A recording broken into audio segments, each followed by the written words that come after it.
Assalamualaikum warahmatullahi wabarakatuh.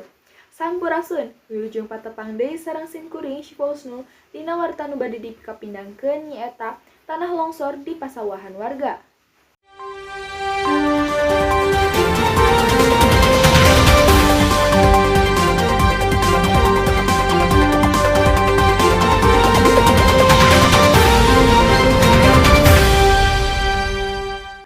Dina poe Ahad kamari di Kampung Manggis Hilir tepat tabu 10 enjing parantos aya hiji kajadian nu ngahebohkeun warga salembur. Kusabab aya longsor di caket pasawahan warga kaping 10 Agustus 2018. Tina kajadian ieu sakedikna hiji warga pupus anu jenenganna Bapak Sobri tukang kuli macul. Sareng 4 warga sanesna nu kudu dicandak ka Cimande kusabab tulang pandanganna pateuh katinggang rugrug. Tina kajadian ieu urang sadaya kedah waspada kana sagala hal supados teu aya deui kajadian anu sarupa.